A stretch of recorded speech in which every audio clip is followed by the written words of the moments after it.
اب ان کا ارادہ بنا کہ میں اپنے باغ میں نا دیوار پیدا کر لوں، دیوار مار لوں۔ تو وہ جو ان کا پڑوسی تھا نا، اس کے باغ کا کھجوروں کا ایک درخت ان کی دیوار کے اندر آتا تھا۔ اس کی خواہش یہ ہوئی کہ یہ بھی کبھی مجھے مل جائے تو میری دیوار ذرا سیدھی ہو جائے گی۔ اس شخص نے کہا جی میں نے اس کو بھی کہہ دیا ہے اور آپ سے بھی عرض کرتا ہوں، میں نے نہیں بیچنا اپنا یہ درخت۔ حضرت ابو دحداء نے جب یہ دیکھا نا کہ یہ حضور کو انکار کر رہا ہے اور حضور کی چاہت ہے ایک درخت کی، تمہیں پتہ ہے میرے پاس ایک باغ ہے پورا؟ کا پتہ ہے؟ کہا تمہیں یہ بھی پتہ ہے میرے باغ میں 600 درخت ہے؟ تمہیں یہ بھی خبر ہے کہ اس باغ میں میں نے گھر بنایا ہوا ہے؟ تمہیں یہ بھی پتہ ہے کہ میں نے اس میں بہترین کنویں سجائے ہیں؟ سارے شہر میں میرے باغ کی شہرت ہے۔ اس نے کہا تم کتنے پیسے لوگے باغ کے؟ کہنے لگا کوئی پیسہ نہیں لینا، تم میرا باغ رکھ لو اور ایک درخت دے دو جو مدینے والے رسول نے مانگا ہے۔ گھر آئے اور آ کے اپنی بیوی سے کہنے لگے ولی مانس بچوں سمیت جلدی جلدی باہر آ جا، میں نے باغ بیچ دیا۔ بیوی حیرت سے کہنے لگی یہ باغ بیچ دیا جس میں گھر تھا، کاروبار تھا، یہ بیچا؟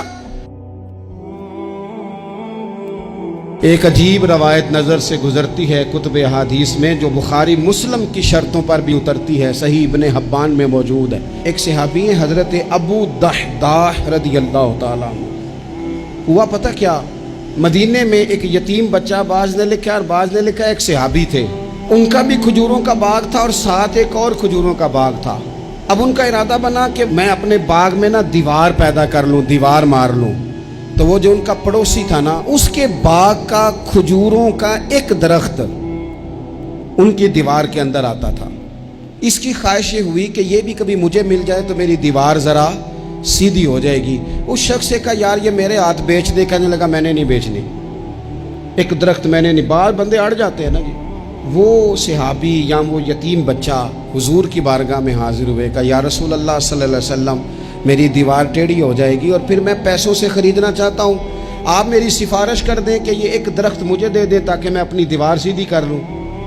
اللہ کے محبوب صلی اللہ علیہ وسلم نے خود بلا کے اس شخص سے کہا کہ میاں یہ تم اس طرح کرو، یہ شخص کوئی قبضہ نہیں کرنا چاہ رہا، کوئی جبر نہیں کرنا چاہ رہا، اور ہم بھی جو تمہیں پوچھ رہے ہیں وہ بھی اس دائرے میں پوچھ رہے ہیں کہ اگر تم راضی ہو تو ہم یہ کام کریں گے۔ تم اس طرح کرو کہ تم اپنا ایک درخت اس کے ہاتھ بیچ دو تاکہ یہ اپنی دیوار سیدھی کر لے۔ اللہ اکبر۔ اس شخص نے کہا جی میں نے اس کو بھی کہہ دیا ہے اور آپ سے بھی عرض کرتا ہوں، میں نے نہیں بیچنا اپنا یہ درخت۔ حضور نے بھی فرمایا، اب اسلام سختی کرتا نہیں۔ حضرت ابو دحداء نے جب یہ دیکھا نا کہ یہ حضور کو انکار کر رہا ہے اور حضور کی چاہت ہے ایک درخت کی، ابن حبان میں موجود ہے، دیگر کتب احادیث میں موجود ہے، حضرت ابو دحداء رضی اللہ تعالیٰ عنہ نے اس شخص کا بازو تھاما، سائیڈ پہ لے گئے، کہنے لگے اس کے ہاتھ نہیں بیچتا تو میرے ہاتھ بیچ دے، تمہیں پتہ ہے میرے پاس ایک باغ ہے پورا؟ کا پتہ ہے؟ کہا تمہیں یہ بھی پتہ ہے میرے باغ میں 600 درخت ہے؟ تمہیں یہ بھی خبر ہے کہ اس باغ میں میں نے گھر بنایا ہوا ہے؟ تمہیں یہ بھی پتہ ہے کہ میں نے اس میں بہترین کنویں سجائے ہیں؟ سارے شہر میں میرے باغ کی شہرت ہے۔ اس نے کہا تم کتنے پیسے لوگے باغ کے؟ کہنے لگا کوئی پیسہ نہیں لینا، تم میرا باغ رکھ لو اور ایک درخت دے دو جو مدینے والے رسول نے مانگا ہے۔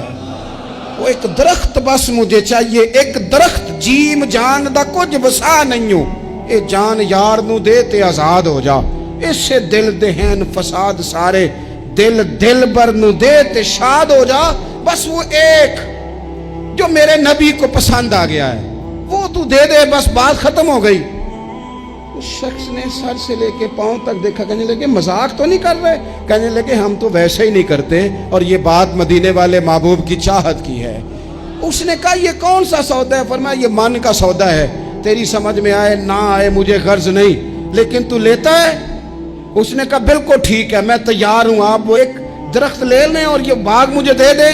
حضرت ابو دحداء آئے، کہنے لگے سونیا آپ کی چاہت تھی نا، ہم نے نہ کبھی قطرے پہ غور کیا اور نہ دریا دیکھا، بس جہاں تیری جھلک دیکھی وہیں ڈوب گئے، اور سانو قید سجن دا گہنا ہے۔ او جینج رکھے ایسا اونج رہنا ہے. یا رسول اللہ صلی اللہ علیہ وسلم آپ کو پسند آ گیا, میں نے خرید لیا. میرے محبوب نے نظر اٹھائی اور پھر کریم فرمانے لگے, ابو دحدہ میں دیکھ رہا ہوں تیرے لیے رب نے جنت میں بڑے درخت لٹکا دیے, تیرے لیے بڑی کھجوریں لٹک رہی ہیں, کمال ہو گیا. حضرت ابو دحدہ رضی اللہ تعالیٰ عنہ باغ کے اندر رہائش تھی, گھر آئے اور آ کے اپنی بیوی سے کہنے لگے, ولی مانس بچوں سمیت جلدی جلدی باہر آ جا, میں نے باغ بیچ دیا. بیوی حیرت سے کہنے لگی, یہ باغ بیچ دیا جس میں گھر تھا, کاروبار تھا, یہ بیچا؟ کہنے لگے, پہلے سن تو صحیح, میں نے بیچا کس عوض ہے؟ کہا کس عوض بیچا ہے؟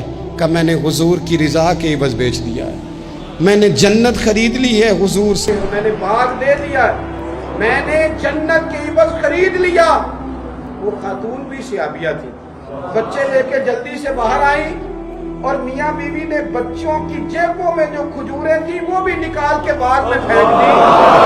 بیوی کہنے لگی, مبارک ہو, میں بڑی خوش ہوں, جو سودا تو نے آج کیا ہے یہ بڑا ہی نفع والا کیا ہے, یہ بڑا نفع والا سودا کیا ہے, یہ بڑا نفع والا سودا جو آج آپ سانو کے قید سجن کا کہنا وہ جیب رکھے اونج رہنا ہے. حضور کو مکہ بھی بڑا ہی پیارا, اس شہر سے بھی رسول کائنات کو بڑی ہی محبت. لیکن پتہ ہے مسلمانوں کو مدینے سے اتنا پیار کیوں ہے؟ یہ محبت ذاتی نہیں, یہ بھی خدائی ہے. یہ نہ اللہ کی دی ہوئی ہے, مالک کی عطا ہے.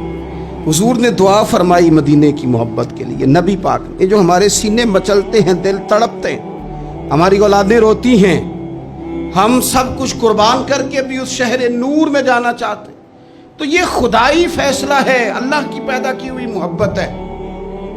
حضرت سیدہ عائشہ صدیقہ رضی اللہ تعالیٰ عنہ فرماتی ہیں, بخاری مسلم میں موجود ہے, فرماتی ہیں جب رسول پاک صلی اللہ علیہ وسلم مدینہ تشریف لائے تو حضرت ابو بکر صدیق رضی اللہ تعالیٰ عنہ اور حضرت بلال حبشی رضی اللہ تعالیٰ عنہ کو نا بخار ہو گیا. تو فرماتی ہیں چونکہ دونوں کو بخار تھا تو ایک روایت میں تو یوں بھی ہے کہ حضرت بلال نا مکے کے فراق میں شعر بھی پڑھتے تھے.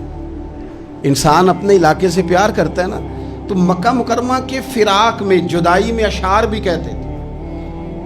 حضرت عائشہ صدیقہ رضی اللہ تعالیٰ عنہ کہتی ہیں, اور دونوں کا بخار کا حال مجھے معلوم ہوا تو میں حضور کی بارگاہ میں گئی. میں نے عرض کی, یا رسول اللہ صلی اللہ تعالیٰ علیہ وسلم, جناب صدیق اکبر کو بھی بخار ہے, سیدنا بلال حبشی کو بھی. میرے دوستو چاہیے تو یہ نا کہ بیماری کی اطلاع ملے تو شفا کی دعا ہو, پر کریم محبوب دلوں کے حال جانتے ہیں نا. حضور نے کیا دعا فرمائی, کہا اے اللہ جس طرح ہمیں مکے سے محبت تھی نا, اسی طرح ہمیں مدینے کی محبت دے دے, بلکہ ہمارے دلوں میں مدینے کی محبت مکے سے بھی زیادہ فرما دے. یہ دعا حضور نے مانگی تو مومنوں کے دلوں میں پیار ہے مدینے کا, یہ نبی پاک نے مانگا اللہ سے, دلوں میں پیار ہے, دل کھچے چلے جاتے ہیں, کھچے چلے جاتے ہیں. جنوں ویکھ کے ٹھر دیاں اکھیاں نے, جنوں ویکھ کے ٹھر دا سینہ ہے, ربا تیری ساری خدائی ہے پر ایک ہی تے شہر مدینہ ہے. ربا تیری ساری خدائی چ ایک ہی تے شہر مدینہ ہے, تیری ساری خدائی چ ایک ہی تے شہر. جنوں ویکھ کے ٹھر دیاں اکھیاں نے, جنوں ویکھ کے ٹھر دا سینہ ہے, ربا تیری ساری خدائی ایک کی تے شہر مدینہ ہے. رسول پاک صلی اللہ علیہ وسلم نے دعا فرمائی, اللہ ہمارے دلوں میں مدینے کی محبت پیدا فرما دے, اور پھر فرمائے اے اللہ مدینے کو صحت مند شہر بنا دے, اور فرمائے اس بخار کو نا یہاں سے منتقل کر دے, جوفا کی طرف بھیج دے, اس بخار کو نکال دے, اس کو صحت مند. یہ کچھ دن پہلے نا عالمی ادارہ صحت نے رپورٹ جاری کی, یہ عالمی ادارہ صحت نے دنیا کے سارے شہروں میں صحت کے لحاظ سے سب سے زیادہ بہترین شہر شہر رسول ہے, مدینہ منورہ ہے, مدینہ منورہ ہے.